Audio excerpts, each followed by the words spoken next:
We in the lab, you know what I'm saying? We got a special guest in the thing today, you know what I'm saying? Artist, been signed on one of the most legendary labels, hip-hop labels, you know what I'm saying? I'm gonna let him introduce himself. Yeah, for those that don't know, YGD Top Dogg, you know, get to All About You, Cinder Fella, Chronic 2000, 2Pac's for radio, 2Pac's for TV. You know, a lot of shit, 2Pac greatest hits. Yeah. Bet. Well, shit, let's take them back to the beginning, though. Going back to Cali. Yeah, let's go back. I want to go back before that, man. You know what I'm saying? A lot of people might not know, you know what I'm saying? Like, you was born in Mississippi, you know what I'm saying? Yeah. That's how we linked up, you know what I'm saying? So let's talk about that. Like how long were you here? Like, you were actually born in Grenada, right? Born in Grenada, Mississippi. So how long was you in Grenada? Left when I was a baby. Okay. You know, left when I wasn't even one when I left. I think I was about one, but when I left, I was a baby, and I was raised in LA my entire life, you know. But I'm the best of both worlds, you hear me? Yeah. I can come here, relax, I can go there, and know how to keep my head on my swivel, and know how to mind my business. So when you were young, did you ever come back to Mississippi, like growing up in Compton? Did you ever like come back and visit family or anything? I came back and forth my whole life. Okay. So like what was some of the difference that you noticed back then, like between Compton and Mississippi? You know what I'm saying? They smell different. Explain that. They smell different. Like when I used to come visit, I used to be excited because I would know, like, you know how you wake up and you have to pinch yourself, you know, because it'd be like years before I come back. Like, you know, when I came out here, it was like always years for me to see my grandparents and my family and cousins and all that. So when we would come out here, you know how you see everybody, but then you go to sleep or whatever. It's like you have to pinch yourself to wake up. It's like, okay, am I really out here? But when you wake up though, you hear the roosters crowing, you smell the hogs and all that shit. So it's a way different environment, you know what I'm saying, compared to LA. But that let me know I was at home. Like every time I came out here, like, you know, waking up, like I'm like, okay, I can smell the hogs and I can hear the roosters and shit. Some shit we don't think about. Yeah. Shit we take for granted. Yeah, it ain't then like I know like how the houses is out there in LA, everything's so close together. Everything comes packed together. Out here is separated and shit. I ain't seen no homeless people out here. Yeah. You know what I'm saying? You probably got people that's lazy as hell that sit on their ass, but I ain't seen no homeless people, you know. Out there in LA, you got homeless people that really live in boxes. Out here, you got somebody that just don't want to do nothing for themselves. And they say, hey, man, but at the end of the day, they going to somebody's house, so they not homeless. Family and shit. They not homeless, they just lazy as shit. I know LA, they homeless population is like cities more than some cities. Right, it's real. How did you, like, growing up in Compton and shit, like, how did you just, like, start doing music? Like, how did that come about? You know what I'm saying? Like, I was doing art and shit, painting and shit. I'm an artist. So everything is, if you love doing something, everything is an art. Even if it's not an art, it's an art. You know, if you cooking something, you know, you gotta mix the ingredients a certain way to have your taste, you know what I'm saying? Yeah. And you paint something, you gotta use certain strokes to get certain textures. So basically, with that me saying that, I'll do art and shit, and I was just like, damn, okay, I was just like kind of fucking off with my homeboy Freestyle and my homeboy T-Mail. We were a dynamic duo at the time. And I just like, I said, well, shit, if we painting and drawing and that's my homie, he do the same shit, how can we put these words and, you know what I'm saying, how can we turn that into art? It was already art. I just got involved with it. Yeah. So I started just liking that shit. I just started like doing music, writing more and playing with the freestyles and, you know, the 60-minute cassette tapes. Yeah. With freestyling, we had a whole beat full of those. By this time, me and JG, we had a whole beat full of these motherfucking beats on these 60-minute tapes, and we freestyled front and back on blank tape. You know what I'm saying? So we were going in and shit, and I was like, man, I want to take this shit more serious, and that's when I got into it. That's when I got into it, got more serious. So how old was you then, though? Like, what age were you at about that time? 15, we were bullshit with it. 16 when I started taking it serious, and I really wanted pursue it. I was like, I want to do this shit. I like this shit. Yeah. And I started imagining myself, like seeing myself doing it. That's what made me continue to attack the idea. Yeah. I got a question. All right, when you was doing it back then, you know, I know the studio used to be a lot more to get in there and record, like you know, price wise. So like, That's what my daddy used to tell me.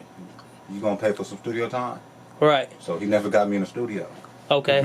So how was that first time you getting in the studio?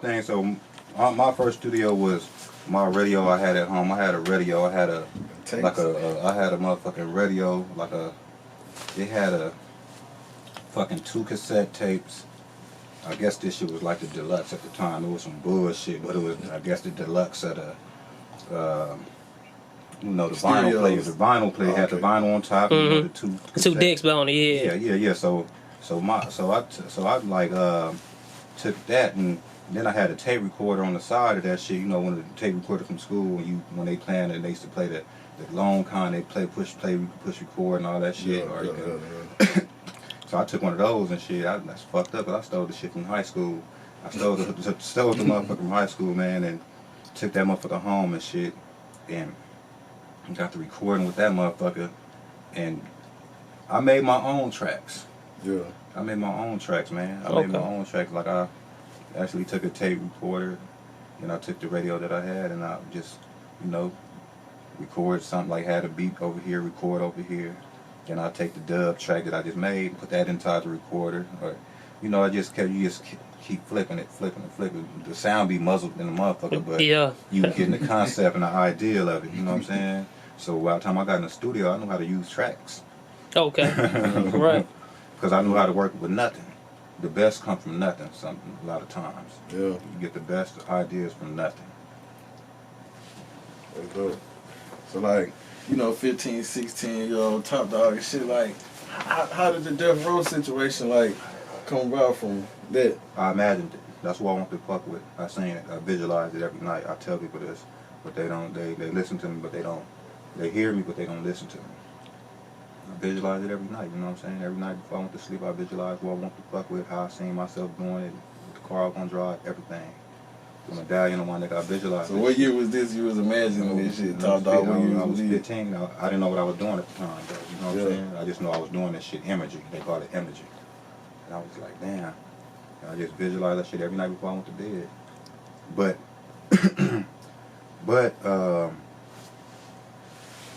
yeah, the music itself just maybe DeathRow was just popping at that time anyway. So it was just something I wanted to do, and it was just something I navigated to. And, you know, I fuck around and put a demo together in the Homeboy Run. Like I said, I do art. So the Homeboy Run, he had a shop in Inglewood and shit on Prairie. You know what I'm saying? Making shop, like he painting and all this type of shit. And so I'm like, damn, you got all these pictures of Tupac and Snoop and Suge, and I'm like, damn, that's dope. Why you painting all these? He was like, I fuck with them. I'm like, damn, word. And from there, you know, he told me to get him a demo because I was rapping. Everything happened for a reason. Like I say, I was thinking about this shit every night, and the dots just started connecting itself. The universe shifts itself and what you really want when you truly want. You know what I'm saying? That's why I say, can't nobody stop you but you. Real shit. Yeah. So like they got your demo, and then like they got my demo. It was just like, you know, they got the demo, they checked it out, and you know, shit, you know, they was alright. Then OFTB, they gave it to J Flex. J Flex wrote all the shit for Dr. Dre, a lot of shit for Dr. Dre, all that. Who been there, who done that, ears ring, all that shit. He wrote everything for Dr. Dre on DeathRow. So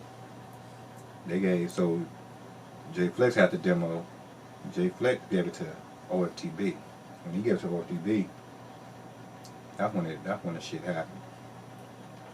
So what was it like, man, going from visualizing this shit like to this shit actually coming into fruition? Like, what was it feeling like?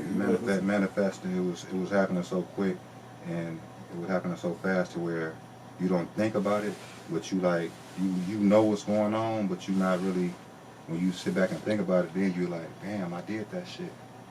I did that shit, you know. But when you doing it and it's happening, you don't really see it. So how old was you at the time when you signed your deal? 15, I was 16. Damn, so you was What happened real quick? Baby, I was 16, yeah. Damn, I'm thinking you was like, 18, 19, like you a young. I was probably the youngest nigga that signed over there. Yeah. I was the baby on the label. Now you got any As stories? a matter of fact, michel'e and that's my guy, baby. That's our guy, baby. That's our you know. Yeah. They'd be like on that type of shit because I was the youngest motherfucker. You feel me? Yeah. Yeah. You got any stories like? Who the best person you think, or that you worked with over there, like, or made a song with? You know the best person over there I made a song with. They not here. Pac.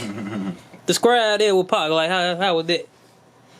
Shit. How was working with him?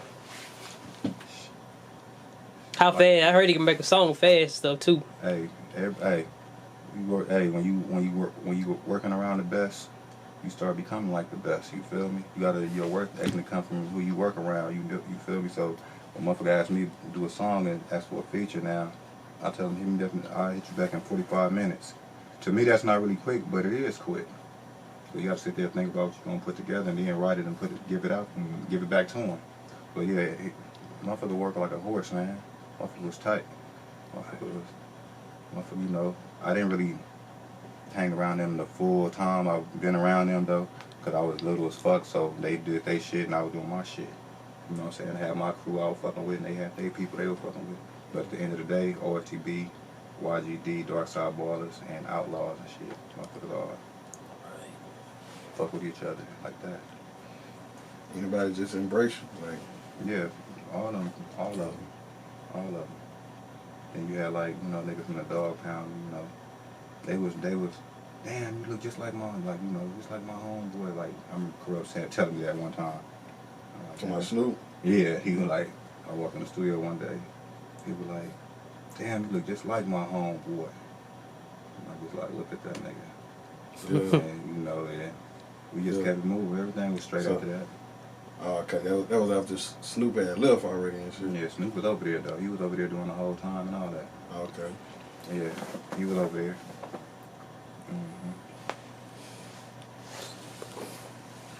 Yeah, so how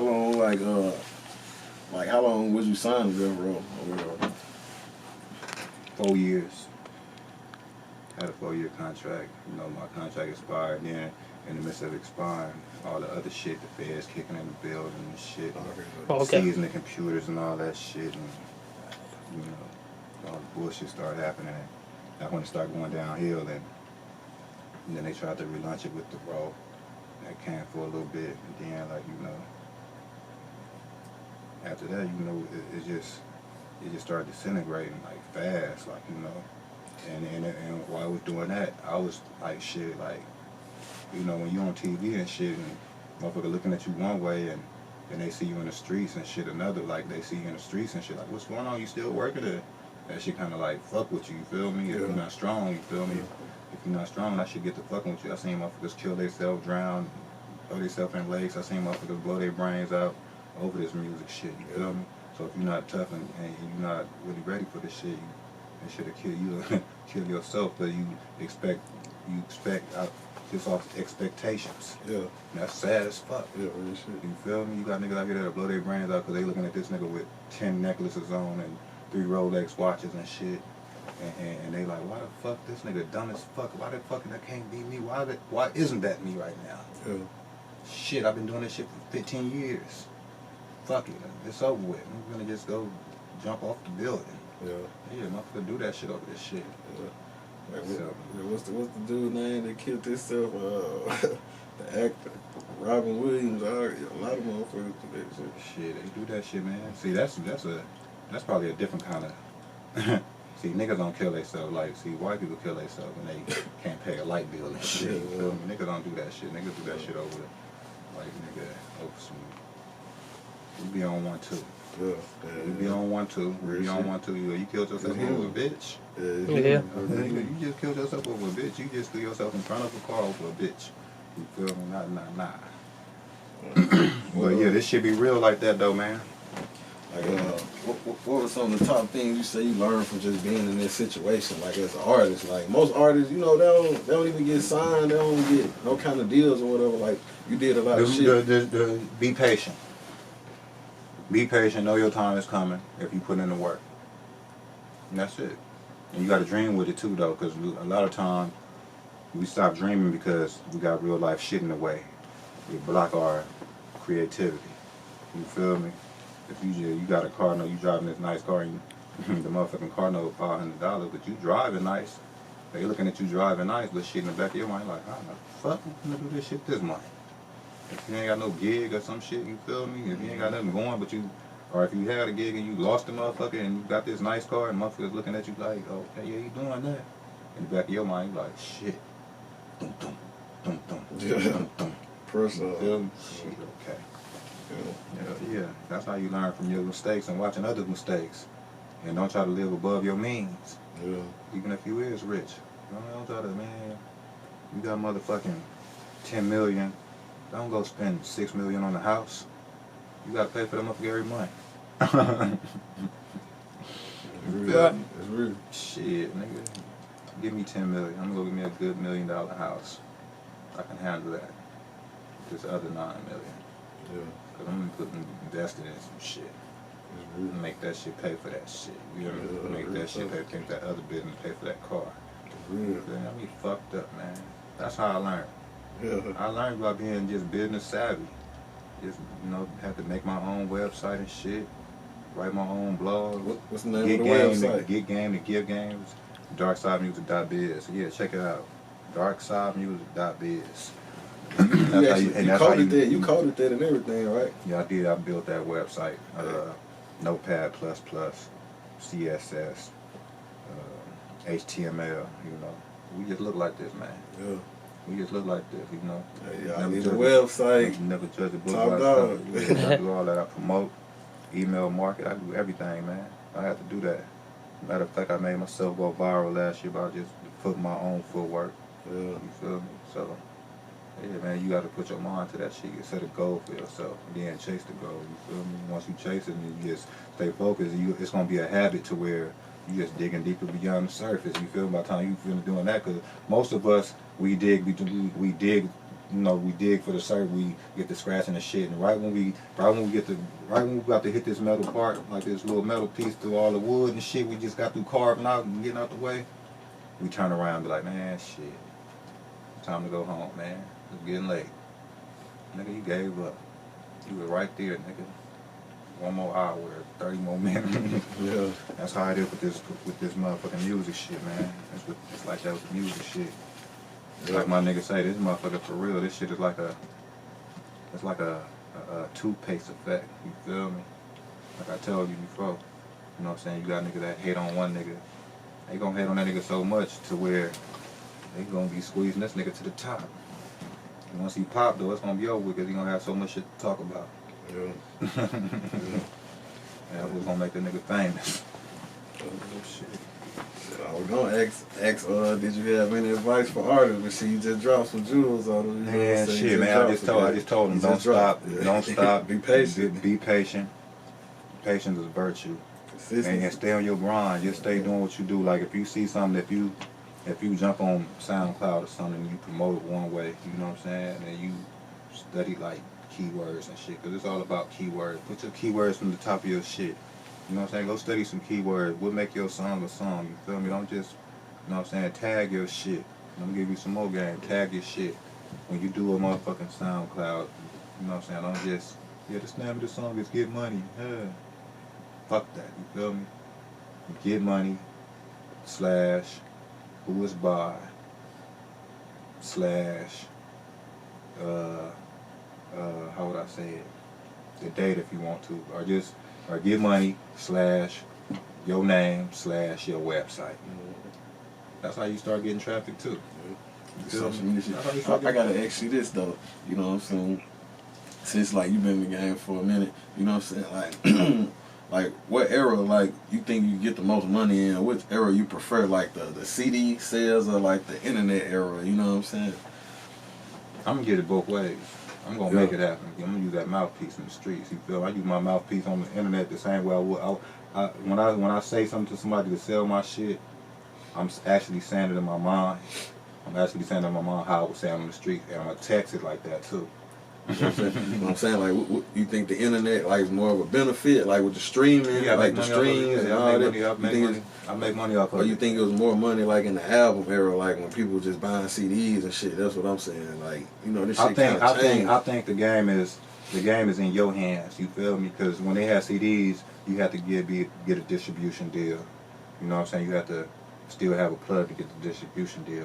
But at the same time, you gotta, whoever gave you the distribution deal gotta get their money, and then then whoever else, if it's somebody else's hands involved, you gotta give them their shit, and then you get your shit. So you know what I'm saying? It's like you breaking even or some shit. Probably Really about the same. It's like you just came and just got a distribution deal to pay these motherfuckers. You feel me? Yeah. I think now you get more of the independent. See, I'm so independent to where I love it, man. I love it because I love talking to motherfuckers. That's what my passion come in. I love talking to motherfuckers. I talk your eardrums off. But you feel me? I'm gonna say it like this though. With the independent, see me, I push my shit first, then I put it on iTunes, then I give it away. It's like a little strategy that worked for me. You feel me? And then when you selling shit, you gotta hard sell that shit. Hard sell that shit first. Don't be, hey, what's up, and lollygagging, and you look cute, and fuck that. Hey, what's up? Pushing this shit. You gotta come hard. They know you mean business. Yeah, it's you real. feel me? Then you get on. You feel they fucking with you, they gonna fuck with you. Yeah, and then I'll fuck with you later. Okay, give me your email. Make an email list. That's your story. Yeah. You know what I'm saying? You probably got, if it's 20 motherfuckers that fuck with you every month, that's your story. Every month you gonna know you gonna sell a single to these motherfuckers. You gonna make, even if it's $20. Okay, I got $20 coming from these people every month because I drop a single for $1. They fuck with me. It's 20 people out there. If I sell a motherfucking shirt, you know you done made bread over there.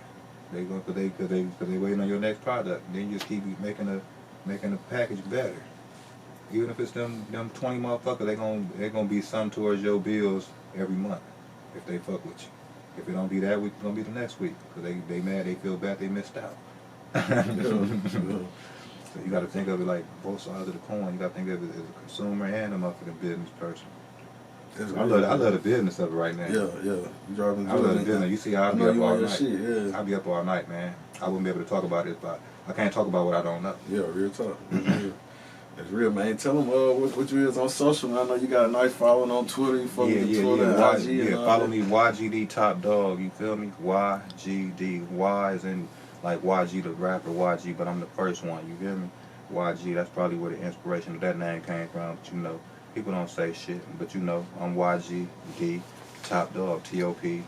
That's how you find me on all my social sites. But you go to my website, and that's gonna link you to all of them. You ain't gotta do all that. You go to darksidemusic.biz. I make it that much easier. Go there and you're gonna find me.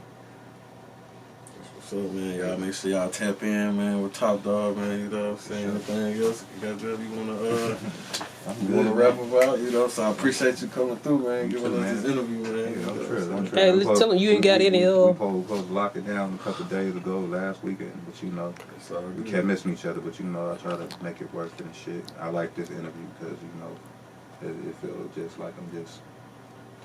It is just natural. I don't feel like no fucking camera in my face. Some niggas just up in the booth, up in the lab right now, chopping it up. Yeah. So you got any projects though? You want to tell them about? Yeah, I'm working on a Money Music Sex project. You checking out the first single for that? I'm gonna drop that. I want to drop it New Year. It's called Slap a Hoe. Yeah. Teddy Pendergrass. You know. Yeah. I think you heard some of it, but yeah, it's gonna be finished by the New Year's will be finished. Artwork and everything. I'm pushing it. Yeah. Shit. I'm pushing that. Yeah. I'm back. I ain't never went nowhere. I just revolved. But you know, got more music and more shit to see. So, yeah. Yeah, man. That's what's up, man. Appreciate you though. Yeah, that's what's up, man.